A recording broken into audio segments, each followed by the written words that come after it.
This is the part 2 of why relationships are like job. If you haven't checked the first part, go to the previous episode. And I've been a totally different person during my college days, and this person who might overcome it, overdo everything, because I used to think that it's about sacrifice at the end of the day. Very very filmy take. Yeah. So I kind of realize now, having also lived in Mumbai, that it's ultimately a business. Movies are a business, and Hmm. Bollywood has ruined romance. You can have your own definitions of everything.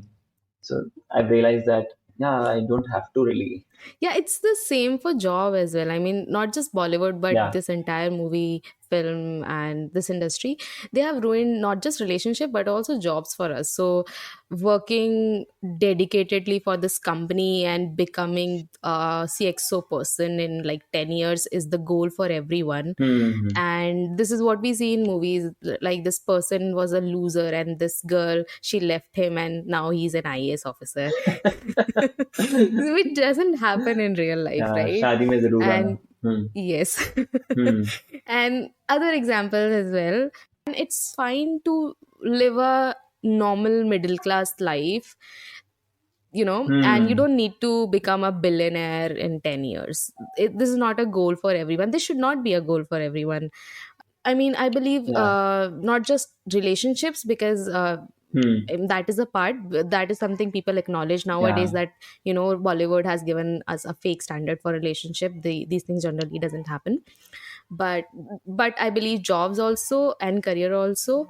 uh, I don't think we need to work that hard. Hmm. It's okay to live a normal life. It's okay to prioritize your family, your health, or whatever you think is important in your life.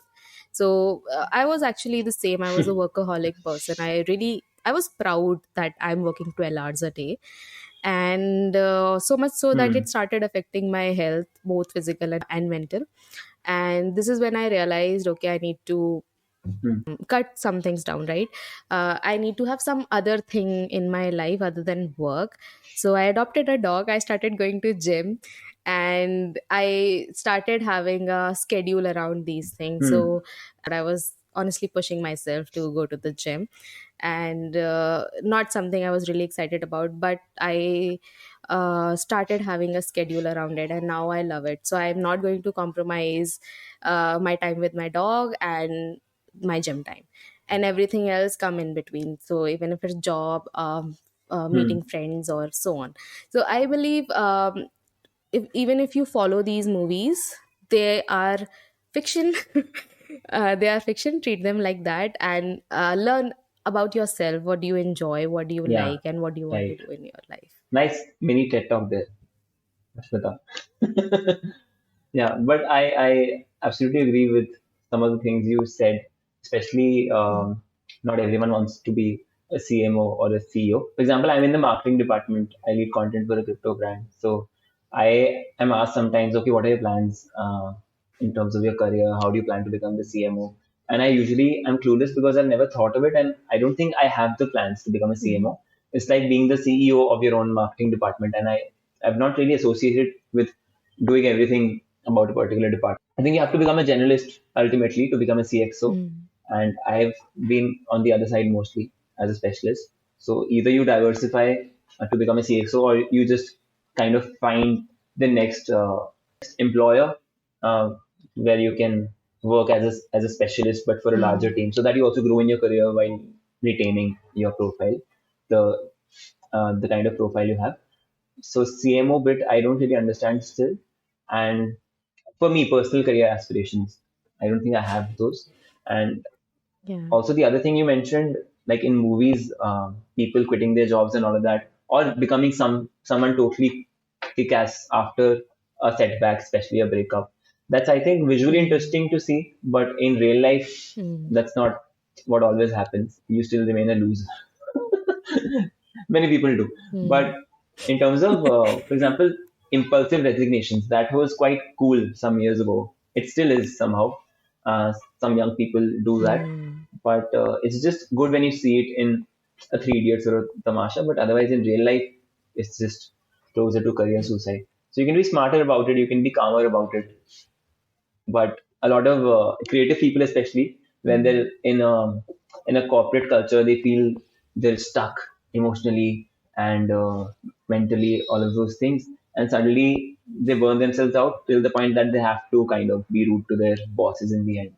So it's good in a movie Hmm. because I think you need conflict in a movie to, in every scene you should either have some story going ahead or something to be revealed about the character, some conflict that helps you feel nice about the whole movie, about life in the end. So it works in movies, but in life, I think Hmm. it's just better if you don't really get influenced, whether it's soulmate stuff or the resignation stuff. Yeah. There are much easier ways to go about it. Not saying that I've done this always. I've been very filmy. Do you think we can apply the same rule to relationship as well? So you are having a really bad time with this person. Would you resign? I mean, leave this person and start looking for other one, or keep your thing going on with this person and meanwhile find a different person for yourself? I think it's different. I have seen women being a lot more mature after a breakup, taking the time to heal, as Hmm. compared to men who will, some of them will just go on a Bumble hinge spree. So, different Yeah. ways to heal, perhaps. I don't know if the second one applies in terms of healing, but it does apply somehow. My first breakup was also kind of with a 2 month notice period because in January we had the talk, but till March, till holy time, we were like, okay, because it was the first, and we thought, okay, एक बार जीते एक बार मरते प्यार भी एक ही बार होता है all that we thought कि okay this is just a break up, maybe this is not a break off. So it took us some time to Yeah, realize. your life is not ending. Yeah, so and I think we never knew our limits or boundaries during our first relationships. Hmm. We don't know that boundaries at that time. Hmm. Boundaries were just fours and sixes in cricket for me. I never even realized it was a concept. So I think But this is what we have been taught: obsessive relationships, hmm, or being yeah, obsessive, possessive, and all these negative aspects that you eventually realize you were being hmm, toxic. It was you, not them. hmm, So you sort of grow and you realize, okay, I should have given that person some hmm, space. I could have been better in that relationship. You start seeing those things about yourself and you improve with the next person, right? Even when you are working in a company, you maybe something bad happened to you. I mean, you can bring that to your own self, that maybe I could have asked for a better appraisal, or maybe I could have asked for a time off, hmm, sabbatical or something like that. I mean, if I look what I was when I was 22 or 20 years old, I was a completely different person again, as you mentioned, and I was a really stupid person. But the person I am today is because I did some stupid things, right? And I learned from that. This thing, notice period, yeah, I don't think, I mean, there is a notice period in, even in relationship, when you leave. uh, Both of you kind of start sensing that this is not going to work. You put in effort, hmm, but eventually it dies off. There is a notice period, but I will not give this kind of notice, that in a month you'll not see my face, hmm. or we'll not do this together. So I mean, not Yeah, that kind of right. corporate And notice, also, I would say. you don't have these things in freelance, but that's another ball game. Yeah, freelancing is great. I think, I mean, as a professional, and if we have to compare that with, I mean, relationship, or it's not relationship when you're freelancing. It's more like, Singlehood. um, it's, yeah, it's singlehood, but everything that you do in relationship, but you do it this with multiple people. So you're having more fun, but you're lonely. Yeah, not committed. Why do people prefer job over freelancing? Because they have a security, right? You are going to get your salary no matter what. And but freelancing, you have to Hmm, consistently find clients and consistently work, do a really good job, otherwise nobody is going to work with you. And in hmm, relationship, it's the same. Even if you yeah, are seeing two or three different people, you are continuously making effort with these people, and by the end of the day you're lonely. You're not actually hmm, sharing your personal life with them, or you're not being 100% honest. I don't think there is a concept of friendship when you are seeing multiple people. It becomes transactional. This is what I believe. What do you think? I agree. I just had this random startup idea while you were saying all of this. Perhaps LinkedIn should have a feature, left swipe, right swipe on companies you like. No, that would be nice. Uh, Different way to have interview. but company is not going to hire you. They'll ask for referral. So yeah. Maybe Bumble should also have a referral feature. Who knows? That would be nice. Uh, Yeah, that would be great I've never actually. tried Bumble Biz or Bumble Mm. BFF actually. Nobody Maybe does that. Okay, missed Bumble is something. for one thing only. I see a lot of people using LinkedIn for other stuffs. Mm. I can see it in the comments Mm-hmm. that's happening. For example, some random people commenting um, on a female's profile that okay, great, I would like to check out your content and all that. Too sugar coated, Yeah. and they're not like that in real life. I've seen some of my friends do that, and I know how they comment otherwise. So LinkedIn is definitely not professional that much, as far as I can see. At least in India, India usually spoils social media platforms to another level. Quora has become totally different when Indians were onboarded. Quora became different. Clubhouse was different, totally. Yeah. Yeah, I have a few of my personal examples on LinkedIn where people have reached out and asked to date actually, which is super weird because you don't know nothing about Hmm. me. So, I mean, those Yeah. things that you usually get on Instagram, on your outbox, those kind of DMs. And I mean, I have also seen people posting their selfies on LinkedIn, which is really weird. Yeah. This is not a again you also post jokes, so I believe this is not a platform where I come to see people. I have Instagram for that. I think LinkedIn is realizing itself that they can't just be a very professional platform because people at the end of the day still want to see the real side of you, even if it's not that professional. They're kind of more open to it, or maybe because people, it's not about the platform at all, but just the Mm, people who have stopped getting organic mm, engagement on Instagram or Facebook, and LinkedIn algorithm is still very friendly, and you mm. tend to then just upload stuff that you shouldn't perhaps because you'll get some likes, some more dopamine hits as compared to Instagram. Instagram, in terms of organic reach, I think is totally dead. It was trying to Yeah. be TikTok at one point. People used to get millions of views for a very lame reel, but now it's become very tighter in terms of Mm. numbers. Yeah, Instagram I can see because it's Facebook basically, and they want to Hmm. make money. So if you want to Yeah. increase your reach, you'll have to put in money and run ads. Yeah. Again, we have started talking about marketing stuff, but growing organically on Instagram is very difficult versus LinkedIn. Hmm. I think it's pretty easy Hmm. versus Instagram. Yeah. And speaking of platforms, I've also realized that what Bumble has been doing with a lot of men or boys, at least in India, it's. I was discussing this with a bunch of friends that Bumble makes women feel comfortable. Yeah. Okay, screw Tinder. Anyway, the founder of Bumble, one of the co-founders at least, was a co-team member of Tinder also. So Mm, they had this thing that we'll make a more safe Tinder, we'll get women on board. mm, And then once women are on board and also men want to join, they won't really get matches until they pay for Bumble Premium. yeah. And this might be valid for other platforms also. Bumble is just an example. Please don't sue me.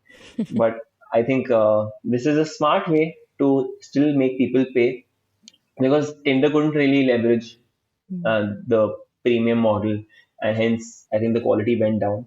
So they're trying to keep quality check also while charging men because usually women have more options, and especially in I India, don't it's think too that is screwed. true. I personally like putting on filters, and you Hmm. don't get filters with the standard version. You'll have to pay for that. And there are other things as well. For example, so Bumble, they are limiting number of swipes per day. Hmm. So Yeah. that is also there. If you are swiping more, then I don't know what is the number, but then you'll have to pay. Yeah. So that is there. There is also Beeline. I don't know what is that, but that is also a Beeline premium. is, I think, the people who have matched with you, Uh, but you're yet to discover them on okay. your timeline or whatever. And I think they don't really show you who has matched with you. Hmm. That's also a premium feature. Yeah. revealing your beeline or having unlimited swipes. But I think we should have a, at least I'll post about it someday, like link Yeah, Bumble for LinkedIn types. yes. I need Specifically to think of a reference. name. Huh. Yeah, yeah, referral And gallery. That's a good. people should have a option to recommend you, Hmm. so you can see people who have previously chatted what they think about you and why they rejected Yeah, you. we should have reviews like Glassdoor na on Bumble. Yeah, 4.5 out of 5. yeah. Rashmita Behera. Communication 4.7. Monogamy 3.5 maybe. Yes. All of these. Yeah. It'll be too much, I think. Everything, if you show everything online, Hmm. actually it might be better. Less suffering for people. Like more information is better than no information, perhaps, in the dating world. Who knows? I don't agree actually, because it will be Hmm. really difficult. I am a very weird person, so I'll add all those filters that, I am looking for a person who doesn't want kids. I am also looking a Hmm. person who doesn't smoke. And all these things are should not be in somebody's filter when they are looking for a partner, because people Hmm. change, right now I Yeah. am in a phase where I don't want kids, but maybe 5 years down the line I would want Hmm. kids. So Hmm. these things are very I don't think there should be these kind of filters to be honest. Hmm. On Bumble you'll Yeah. see these kind of filters and they don't Yeah. make sense. For example, you're talking about different filters, and I think I'm talking about, for example, if some of my friends they end up Hmm. going on a date with a playboy, and they're not really, they find him attractive, but at the end of the day, they can't really get what they want, which is a relationship. Mhm. So if the person has made it clear that I am this person, if he's very transparent, then it's okay. But I think still many people prefer to portray something totally different, and they'll be in this um, I love you mode very very soon, Yeah. and just use that as an advantage. But I think it's difficult to reveal a lot in terms of dating online. I think it also breaks all the mystery, or at least the anticipation that you have about a person, and there'll be too much. For example, I psychologically have realized if I ever swipe, I never swipe on long profiles because I just have a feeling they will talk a lot. Like people with long bios will talk a lot. I just have this hunch. So Yeah. it's like it's not a filter I have, but mentally I have this filter. Okay, left, yes, sir.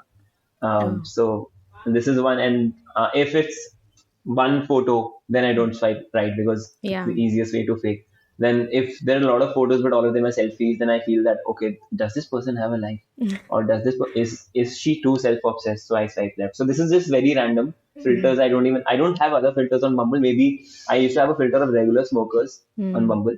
Otherwise, it was cool.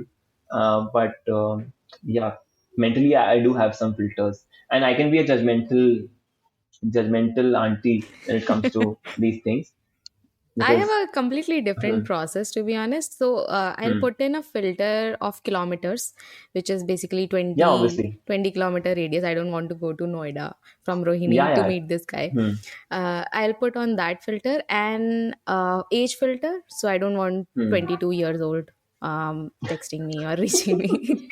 They're stupid, You especially don't want to men. be the sugar mommy. Yeah. Hmm, So I'll put on these filters and then I'll just swipe right everyone. Okay, hmm. and Oh, then nice. the people who are now in my chat, because again as a woman I get the first move. Hmm, I'll look at their profile, and again see these things, that whether they have only selfies, whether they have photos of their abs only, and things like that. hmm. Then I'll filter and reject them. So this is what I used to Yeah. do when I was aggressively bumbling. I'll swipe Hmm, right hmm, everyone, and then especially on weekends, so I'll swipe right everyone, and then we'll start connecting on weekdays, and then I'll see, okay, who is this person, should I talk to him or hmm, not. hmm. I used to feel that if men do that, if men, I don't know if it applies to filters or not, but if men keep swiping right on profiles, um, their profile standard, I don't know what to call it. The strength of your profile keeps going down because you start Oh. seeming desperate to the algorithm. Um, so I don't. Algorithm. I Getting think judged by we've all. algorithm. Yeah, we all are. Rashmita, you should know by now. Instagram. Yes, yes. It's not that your reel is not good enough. It's just the algorithm that. Sucks. Makes you post daily. Do you post daily on Instagram or on any platform? No, not daily on any social Yeah. media platform. I Because, want to have a uh, schedule for LinkedIn, hmm, which I don't. On Instagram, it's mostly personal stuff, and there is not hmm, usually much going on daily basis. So hmm. occasionally. Yeah. Yeah. I think at least influencers post daily because A, they have Hmm. a lot of time, perhaps now that they're earning from their work. And B, it also favors the algorithm. And that's why a lot of influencers get called out for copying. Like the bigger creators get called out for copying the smaller creators because Hmm. they're out of ideas every day, but they still have to post something. So they end up copying a lesser known page or a face. That happens a lot, but it serves the algorithm. And I think Instagram is no more about your personal life. It's more about your public life or the perception you want of yourself. Hmm. Very few people are, I think, enjoying posting content on Instagram, like the day-to-day people, not It's very people who, toxic. It's very yeah, toxic. it's become quite different. Hmm. But yeah, once you get through and you start earning out of it, Hmm. it's different. But I've seen a lot of people quit their jobs just to become a creator, and unless you have a financial backing, it's very weird. I once saw Abhishek Upmannyu's story saying that if you just quit your job to become a content creator, you were previously dancing for your boss and now you're dancing for Mark Zuckerberg. Congratulations! This was his post, and I kind of agreed with that. That makes sense. Yeah. But yeah, that brings in a different kind of financial freedom if you're able to become a creator. But then you have to kind of become ad spaces for brands and Hmm. kind of seem pretentious in some of your posts. So it comes at a cost. But But I think we still all are many pretending people. in our post. Nobody is posting the real selves. I mean, not just filter Hmm, and all those things, but also showing the world that I'm always happy is also a lie. At least my hmm. Instagram is always happy stuff. I don't post me crying or Oh, whatever. your Insta seemed genuine to me, but now I have a different take on it. Okay. But I mean, this is true for everyone. You Yeah, have yeah, bad days. You don't share that I'm yeah. crying my eyes out, or Hmm, hmm, hmm. something really bad happened to me. Somebody is sick in my house. You don't share these things. Hmm. Right. That's true. Very few people do that. I don't remember the name of this comedian. She posted right after a panic attack. She posted stories, a series of stories of how she's looking, what she's feeling after the Hmm. panic attack, and I think that was not surprising coming from a comedian because they're slightly more close to the truth sometimes in terms of jokes and Yeah. I think in terms of just And even if uh, you do that, these posting. people will call them fake, that you're doing this for publicity or more followers and things like that. So Yeah. even this Hmm. thing that, I mean, you want to share something positive, people will make it something negative for you. They'll start Hmm, hmm, trolling hmm. you and hate Yeah, comments and that everything. that was me with influence. That was me with motivational speakers at one Yeah. point. But I think yes, and I think I was once replying to Ankur Warikoo on a comment that it's okay, Ankur, you don't really get love from all people. Fame comes with just more attention from people, not love. It's okay. We can have different POVs. He was kind of very happy when he saw a post on himself, but when he started reading the comments and people were trolling him, that's when he started being slightly defensive in comments. And I think he also made sense. We also made sense. There was no right answer. Hmm. Uh, but I just felt that if you're a motivational speaker and you can get really bugged by some trolling comments, then this is not really motivating for me. So I was coming from that POV, but I think it was nice. And ultimately, I kind of, as a blessing in disguise, I realized that he's very smartly handled social media for him, and he has a dedicated team for every process. And even if they work for multiple platforms, he has a dedicated persona. Um, for LinkedIn, it's like 20 to 30-year-old, only English speaking. I'll be this mentor to them. On Instagram, it's like teenagers. I'll make jokes Hmm. for them in reels Talking in sometimes, all Hindi of and that. everything. Yeah. Talking in Hindi, yeah, a lot Hmm. more. Yeah, on YouTube, I also have a shorts channel. Many influencers have different shorts channels now, which is not related to this podcast at all. So I'll get back to the topic of We went on a why different journey jobs. actually. Yeah, might not even edit this out. Who knows? But the topic We'll was see. why jobs are like relationships. Yeah. We were at freelance, and I think we were also discussing. the playboy versus friend zone thing about freelancing or singlehood, because at the starting, Yeah. as you had mentioned, Yeah. Yeah. it's more in the friend zone. Like Mm. companies friend zone you because you don't have that credibility or the experience. And Then you become a playboy. Like, I yeah, have a lot of demand. I'll tell you what I want to do and just hmm, pay me. that's Rashmita today professionally. Yeah, if this is the persona, then I would love to be the playboy here, not the friend zone guy. Yeah, we've talked about relationships and freelance. I think very extreme versions, black and white. But there was also this thing we were planning to discuss, which was the gray area called comet relationship. Yeah. So, what is a comet relationship, Rajat? Tell us. Comets are two planets. They come and go sometimes. That's what this relationship is about. A person comes into your life, then vanishes, then they come back. It's a to and fro cycle. But when they're there, it's more than a short-lived thing. They're there for certain Hmm. number of days, weeks, months, and then it's like it was never there. So it can be toxic for some people, but for some people, it's a good mix, especially when you have someone in a different city, and it's kind of Hmm. more than just physical. So it's kind of a comet relationship, like comets.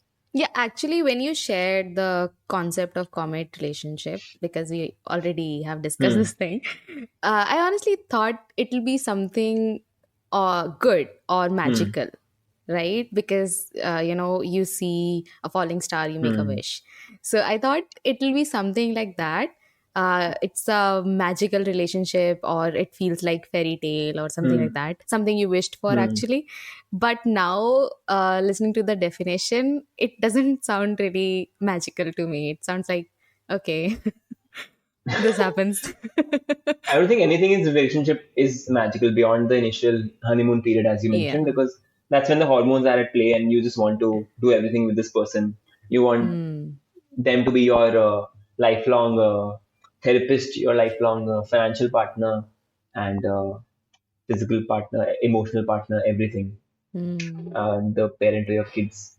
But I think that's just the initial magical part with anything. I think I also mm. had a magical phase with writing. I used to write Yeah. 5,000 word blog posts for a company I joined as part of digital marketing this way.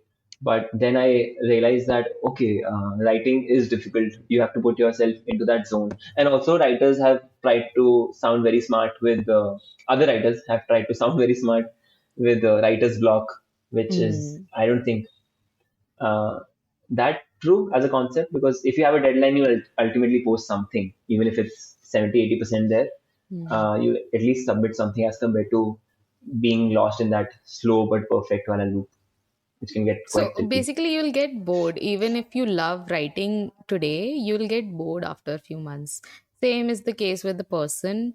You like going out with this person, you like dating him or her. But after some time, you'll get bored. You would want new people in your life. Yeah, And but that is what happens with most people yeah, in terms of relationship and job. I mean, I have left job because I was bored. So hmm, I thought I am not growing, but actually I was bored. hmm, hmm, hmm. So, Right, right. and the same is the relation with relationship. I got bored and I was like, okay, this is not working. So I'll just start ignoring Hmm. this person. Hopefully he'll leave me, but eventually, You just want your partner to die sometimes, that yeah, you don't have to break up. That's what yeah. Daniel Sloss had in his Netflix special, Jigsaw. It's a nice special. You should watch it. Everyone Mm, should. Um, but I was coming to this other thing that you mentioned about tags, because usually, especially people who have lived a very different life with their parents and they have not really gotten to what they wanted to do or be in life, they start mm, writing and journaling, and then they think they're writers, but eventually they realize okay, they just were expressing stuff. And I think I also started with writing because of that. Ultimately, now it's like I'm instead of 5,000 word blog posts, I'm writing 3 lines of uh, yeah, pre- premise, setup, punchline. But yeah. that's also something I do uh, at night. And Mm, I've also tried a lot of other forms of writing, songwriting, speech writing, dialogue writing. I still do sometimes. But these tags keep changing, and these tags also apply to relationships because you are Rashmita's partner, so you're expected to behave in a certain way, be of some standard, and you might change as a person after some years, but you're still with Rashmita, so it gets tricky whether you choose yourself or your girlfriend of 3 4 years, or kind of find a Hmm. midway. And also, I think some people are great boyfriend materials, but not husband materials. Yeah. And some people are great boys, but not boyfriend materials. What we have, it's just Hmm. it's a different ball game. So I also believe that it's easier to see in movies that a boyfriend becomes a husband, but in real life it doesn't happen that often because you're just not carved out for being a great husband. As Yeah. great you were as a boyfriend, it's totally different. Yeah. Money is really important, actually. When if you're marrying someone, then your earnings, your savings, your investment, and the way you look at money should, Hmm. I mean, you should have similar thoughts around it, similar idea. Otherwise, it'll be really Yeah. difficult. I mean, we see all these things in series and everything. I am the person who likes to save, and the other one is the person who likes to spend. No, Hmm. this is not a kind of relationship that will sustain. You'll end up killing each other Yeah. or taking each other's money, whichever's worse.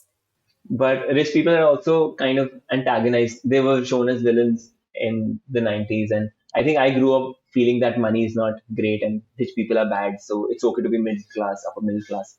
And it was all a story at the end of the day. Because I think Javed Akhtar once said this in an interview. I think in Shut Up Ya Kunal, he said this that when we got independence from Britishers, we were mostly villagers and we were into Hmm. agriculture, trying to fight the authority. So the hero was also very poor, trying to take on rich people.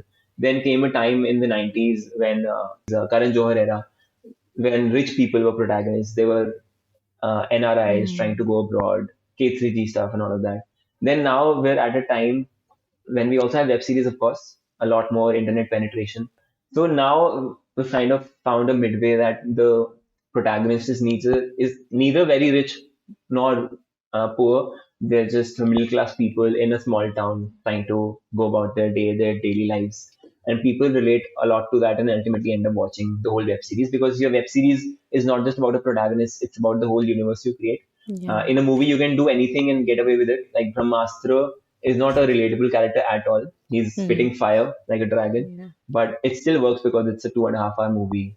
Uh, Yeah, I mean, nowadays the series that actually work for me at least are the series where your leads, they are not good or bad. They are not black and white. They are in this hmm, gray zone where they have done hmm, some bad things. They have also hmm, done some good things. hmm, For example, Andhadhun movie where this actor he's pretending to be a blind person, which hmm, is you're faking something which you're not. hmm, But hmm, hmm, he's also a person who is going through a lot of bad things, and hmm. he has a Right. reason for pretending to be blind. So Yeah. all these gray area series or movies where you can actually, and it kind of tells you that you don't need to be a good person every time. You Hmm, can also be selfish at times, or hmm. be bad to someone if you like. So Yeah. these actual stories are working for me at least. Yeah. Don't take movies very seriously in terms of romance, and do take your jobs more seriously, but also not as serious as any rom com or Bollywood typical romantic movie because jobs are just there to help you grow as a professional and earn money. Nothing more than that. You should chill perhaps. It's just a job. And also you should chill perhaps. It's just a partner. Most things are not permanent. Even your life partner will die before you, perhaps, who knows? So they're not permanent. It's okay.